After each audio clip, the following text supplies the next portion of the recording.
నిన్నంతా కూడా హరీష్ రావు యొక్క డ్రామా మనందరం కూడా చూసినాం. ఏ విధంగా కెమెరా ఆఫ్ కెమెరాలో ఏ విధంగా ఉంటున్నాడు, ఆన్ కెమెరాలో ఏ విధంగా ఉంటున్నాడు అనేది ఒక్కసారి మనం చాలా విషయాలు గమనిస్తే వీళ్ళ డ్రామాలు ఏందో మనకు అర్థమవుతాయి. కల్వకుంట్ల కుటుంబం యొక్క డ్రామాలు ఏందో మనకు చాలా స్పష్టంగా అర్థమవుతాయి. అయితే వీళ్ళు కెమెరాలు లేకపోతే ఒకలాగా, మీడియా కెమెరాలు లేకపోతే ఒకలాగా, మీడియా కెమెరాలు ఉంటే ఒకలాగా మాట్లాడేటువంటి వ్యక్తిత్వం ఈరోజు ఈ కల్వకుంట్ల కుటుంబాన్ని అని చెప్పేసి చాలా స్పష్టంగా మనమైతే చెప్పొచ్చు. ఎందుకు అంటే నిన్న కౌశిక్ రెడ్డి ఆయన ఏం చేసిండు, ఒక డ్యూటీలో ఉన్నటువంటి సిఐ పోలీస్ అధికారి పైన ఇష్టం వచ్చినట్లు కామెంట్ చేసుకుంటూ మాట్లాడుతూ ఉన్నాడు. ఒక అధికారి అనేటువంటి విలువ లేకుండా, ఒక అధికారి యొక్క విధులకు ఆటంకం కలిగిస్తూ ఈరోజు ఆయనను ఎంత దిగజారేటువంటి మాటలు ఆయన పైన అంటే నిజంగా మొన్నటి సంఘటన కౌశిక్ రెడ్డి ఒక మీడియా హైప్ కోసం తను ఏదో పెద్ద బలవంతుడు అనుకునే, లేకపోతే కేసీఆర్ మెప్పు కోసమో లేకపోతే కేటీఆర్ మెప్పు కోసమో పాకులాడుతున్నాడు తప్ప వేరే ఉద్దేశం కనబడుతుంది. నిజంగా ఏదైనా ప్రజా సమస్య మీద పోలీస్ అధికారులు స్పందించడం లేదు అంటే సీరియస్ అయిందంటే అనుకోవచ్చు. కానీ అక్కడ ప్రజా సమస్య లేదు, ఏం లేదు, తోటకూర ఏం లేదు. అక్కడ విషయం ఏంటంటే ఆయన ఫోన్ ట్యాప్ చేసినట్టు. ఆయన ఫోన్ ట్యాప్ చేయాల్సిన అవసరం వాళ్ళకేమన్నా నాకు అర్థం కాదు. అంటే నువ్వు ఏం లంగా పనులు చేయకపోతే ఎందుకే భయపడుతున్నావు? మేము భయపడ్డామా? మీరు 10 సంవత్సరాల కాలంలో మీరు మా ఫోన్లో ట్యాప్ చేసి మేము భయపడ్డామా? చేసుకోండి, ఏం చేసుకుంటూ చేసుకోండి. లంగా పనులు లఫంగా పనులు చేసేటోడు భయపడతాడు తప్ప నీతిగా నిజాయితీగా ఉంటాడు ఏనాడు కూడా భయపడ్డటువంటి విషయాన్ని గుర్తుపెట్టుకోవాలి. కౌశిక్ రెడ్డి, అదేవిధంగా హరీష్ రావు, ఎవ్వరు మీ యొక్క తాటాకు చెప్పులకు ఆనాడు ఎప్పుడు కూడా మేము భయపడలేదు, ధైర్యంగా ఎదుర్కొన్నాం, చెప్పినాం ప్రజలకి. కానీ పోలీస్ ఆఫీసర్ల మీద వాళ్ళ మీద వీళ్ళ మీద ఇష్టం వచ్చినట్టు విరుచుకు పడలేదు.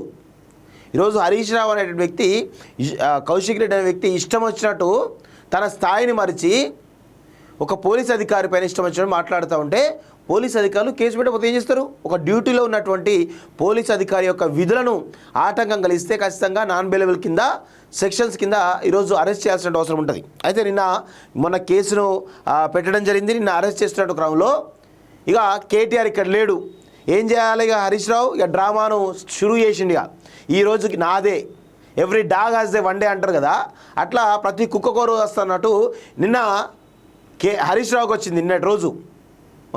అంత ప్రతిసారి కేటీఆర్ క్రెడిట్ కొట్టుకుంటారు కదా, నిన్నటి ఆ దినం హరీష్ రావుది అయిపోయింది. ఇక పోయి డ్రామాలు చేయడానికి విపరీతమైనటువంటి ప్రయత్నం చేసిండు. ఎట్లా అంటే ఆన్ కెమెరా ముందు ఒకలాగా, ఆఫ్ కెమెరా ముందు ఒకలాగా ఆయన చేసినటువంటి నిన్న డ్రామా అంతా కూడా చూస్తుంటే తెలంగాణ ప్రజలందరూ కూడా నవ్వుకున్నారు. సో చాలా నవ్వుకున్నారు తెలంగాణ ప్రజలు. సో ఇక్కడ చూడండి, ఇది చాలా క్లియర్గా మనం చూస్తే ఈయన యొక్క డ్రామాలన్నీ కూడా బయటపడతాయి.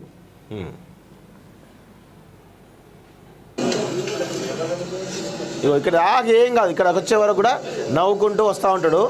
వీళ్ళంతా కలిసి నవ్వుకుంటూ వస్తూ ఉంటారు, ఏముండదు అక్కడ. ఇక మీడియా కెమెరా కనబడతాయి. ఇక ఈ పక్కనే మీడియా కెమెరా బయటకు రా, మీడియా కెమెరా కనబడగా ఇగో కెమెరా కనబడంగానే ఇగో ఈ కానిస్టేబుల్ పైన కానిస్టేబుల్ అంటాడు, స్టార్ట్ చేసి ఇక వాళ్ళు అక్కడ మీడియా కెమెరాలు అవి ఇవి స్టార్ట్ కాగానే ఇక సీరియస్ వాడు స్టార్ట్ చేస్తా ఉన్నాడు.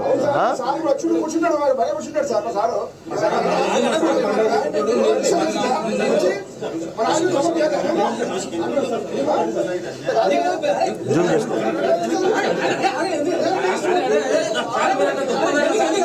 ఇగో ఇగో ఇగో ఇగో ఇగో డ్రామాలు చూడండి. ఇక ఇప్పటిదాకా నవ్వుకుంటూ వచ్చిండు, ఇగో ఇక్కడనేమో నవ్వుకుంటూ వస్తాడు. ఇగో ఇది చూడు ఎంత మంచి నవ్వుకుంటూ వస్తుండో. సడన్గా ప్లేట్ ఫిరాయించేసిండు. ఎందుకు అంటే బయటకు వచ్చిండు కదా, కార్యకర్తలు నినాదాలు చేస్తున్నారు, మీడియా కనబడుతుంది కాబట్టి కొంత హైప్ క్రియేట్ చేయాలి కాబట్టి ఇగో ఇక్కడ దాకా వచ్చిండు, మంచిగా వచ్చిండు కదా నవ్వుకుంటా. ఎందుకు సడన్గా ప్లేట్ ఫిరాయించిండు? జస్ట్ 20 సెకండ్ల సమయంలో. అంటే ఎంత డ్రామాలో చూడండి వీళ్ళది. ఇగో చూడు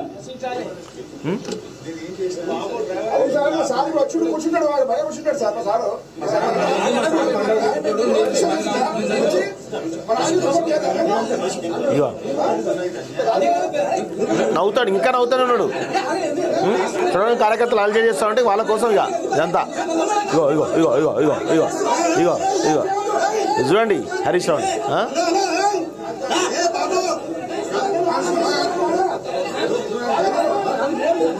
డ్రామా చూస్తే అర్థమవుతుంది హరీష్ రావు పచ్చి drama artist, number 2 drama artist. Number 1 KTR అనుకోండి, ఆయన మించిన డ్రామా ఆర్టిస్ట్ ఎవరు కానీ నెంబర్ 2. ఇగో ఏయ్ తమాషాలు చేయకండి అంజు. ఏయ్ ఎవరన్నా కానిస్టేబుల్ ఎవరన్నా ఒక మాజీ మంత్రి, అది కూడా తెలంగాణ రాష్ట్రంలో ఒక టాప్ లీడర్గా ఉన్నటువంటి హరీష్ రావు పైన ఎవరు ఏ పోలీస్ ఆఫీసర్ కూడా అనుచిత వ్యాఖ్యలు చేయరు. వాళ్ళు ఎక్కడిని అని అనొచ్చు, తప్పే ఉన్నది. అంటే ఒకవేళ కానిస్టేబుల్ అన్నడేమో అనుకుందాం, అంటే కానిస్టేబుల్ అన్నాడంటే నీ విలువేందో ఒకసారి అర్థం చేసుకో. అంటే నీ విలువ నువ్వే దిగదాచుకుంటావు హరీష్ రావు. అనరు, జనరల్గా అన్నారు అంటే నీ మీద ఎంత రెస్పెక్ట్ ఉందో వాళ్ళకి అర్థమవుతూ ఉంది, నీ డ్రామా ఏందో అర్థమవుతూ ఉంది. మంచిగా నవ్వుకుంటూ వస్తూ ఉన్నాడు. ఫస్ట్ మీడియా కార్యకర్తలు కాబట్టి జై తెలంగాణ హరీష్ రావు నాయకత్వం వర్ధిల్లాలంగానే అమ్మ ఇదేదో ఓడుతుందిరా నాయన, వీళ్ళని ఖచ్చితంగా మనం మధ్య చేయాలి, మళ్ళీ మన ఏదో పోరాడినట్టు వాళ్ళు అనుకోవాలి కదా అని ఇగో ఇట్లాంటి తీసుకొచ్చేసి ఒక హైప్ క్రియేట్ చేసే ప్రయత్నం తప్ప వేరే ఏది లేదు ఇక్కడ. తమాషాలు చేయగలరు అంటారా? ఎవరైనా అంటారా అంటే పోలీస్ కానిస్టేబుల్ తమాషా చేయగలరు అంటారా? ఒక మాజీ మంత్రిని పట్టుకొని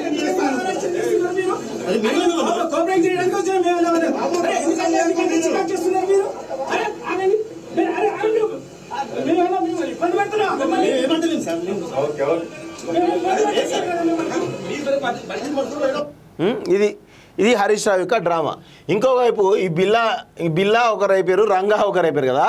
ఇక బిల్లా రంగాలలో ఒక రంగానేమో ఇట్లా ఈ డ్రామా, ఇంకొక బిల్లానేమో పాపం ఎవరు చిన్న కార్యకర్త ఎక్కడ మారుమూల గ్రామంలో ఉన్న కార్యకర్తకు చిన్న దెబ్బ తాకినా కానీ ఏదో మొత్తం పెద్ద ఎత్తున పోస్టులు పెట్టి పెద్ద ఎత్తున అక్కడికి హల్చల్ చేస్తూ ఉంటాడు.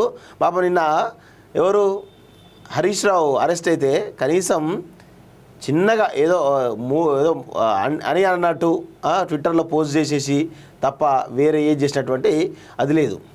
ఇగో ప్రభుత్వ తప్పులపై ప్రశ్నిస్తే కేసులు, పార్టీ హామీలపై నిలదీస్తే అరెస్టులు, పాలన లోపాలు గుర్తు చేస్తే కేసులు, గురుకులాల్లో విద్యార్థుల అవసరం పరిశీలిస్తే కేసులు, ప్రభుత్వం లేకుండా భూములపై ఎదిరిస్తే కేసులు, ఎమ్మెల్యే కౌశిక్ రెడ్డి ఫిర్యాదు చేసేందుకు వస్తున్నారని తెలిసి ఏసీ పరారు.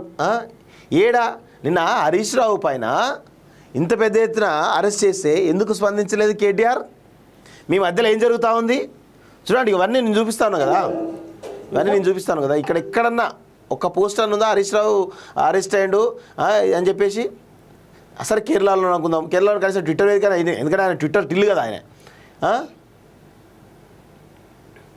ఏడా ఏమైనాయి? జాగో తెలంగాణ జాగో అంటూ ఏదో చిన్నగా పెట్టేసి ఇది చేసేసింది తప్ప అసలు ఏది లేదండి. వీళ్ళ మధ్యలో చాలా పెద్ద ఎత్తున ఆధిపత్య పోరు నడుస్తూ ఉంది. హరీష్ రావు వర్సెస్ కేటీఆర్ వర్సెస్ కవిత మధ్యలో ఆధిపత్య పోరు నడుస్తూ ఉంది. నువ్వా నేనా అనే కోణంలో నడుస్తూ ఉంది. హరీష్ రావు రాసి పెట్టుకోండి, అతి త్వరలో పార్టీ మారబోతున్నాడు. అతి త్వరలో ఇప్పటికీ కూడా భారతీయ జనతా పార్టీ నాయకులతోటి మంతనాలు చేస్తున్నాడు ఢిల్లీ వేదికగా. ఇది 100కు 200% నిజం. ఎట్టి పరిస్థితుల్లోనూ అక్కడ హరీష్ రావుకి ఏంటంటే ఆల్రెడీ నెంబర్ 1 కేసీఆర్, నెంబర్ 2 ఈరోజు కేటీఆర్ ఉన్నాడు, నెంబర్ 3 హరీష్ రావు ఉండే. ఇప్పుడు ఏమైంది? అనూహ్యంగా కవిత రావడంతో నెంబర్ 3 కవితన హరీష్ రావా అనేటువంటి కోణంలో ఉంది. ఒక కవిత నెంబర్ 3 అని అనుకోండి, ఇక నెంబర్ 4 ఎవరు అవుతారు? హరీష్ రావు అవుతాడు. లేదంటే సంతోష్ రావు వచ్చాడు అనుకోండి, మళ్ళీ నెంబర్ 5కి వెళ్ళిపోతాడు. అంతే తప్ప హరీష్ రావుకి నెంబర్ 2 పోయే అవకాశం లేదు, నెంబర్ 1 పోయే అవకాశం అసలే లేదు బీఆర్ఎస్ పార్టీలో. ఎప్పటికైనా కానీ అందులో బీఆర్ఎస్ పార్టీలో సెకండ్ గ్రేడ్ సిటిజన్గా ఉండాల్సిందే హరీష్ రావు. సో ఈ విషయాలన్నీ గమనించినటువంటి హరీష్ రావు ఖచ్చితంగా రాసి పెట్టుకోండి, పార్టీ మారడం ఖాయం. అది ఏ పార్టీలో పోతారా అనేది ఇప్పుడు చెప్పలేం, కానీ ఖచ్చితంగా పార్టీ మారడం ఖాయం. భారతీయ జనతా పార్టీలో ఇప్పుడు కొంత స్పేస్ కనబడతా ఉంది, కాబట్టి ఆ స్పేస్ మొత్తం ఆక్యుపై చేసేందుకు ప్రయత్నంలో భాగంగా హరీష్ రావు బీజేపీ తీర్థం పుచ్చుకునేటువంటి అవకాశం ఉందా అనేటువంటి అనుమానాలు కూడా బలంగా ఉన్నాయి. ఎందుకంటే బీజేపీ నాయకులతోటి చాలా పెద్ద ఎత్తున ఆయన మంత్రాలు చేస్తూ ఈరోజు ఎప్పుడైనా జాయిన్ అయ్యేటువంటి అవకాశాలు అయితే చాలా స్పష్టంగా ఉన్నాయి. ఇది భారతీయ జనతా పార్టీ నాయకులు కూడా తెలుసు.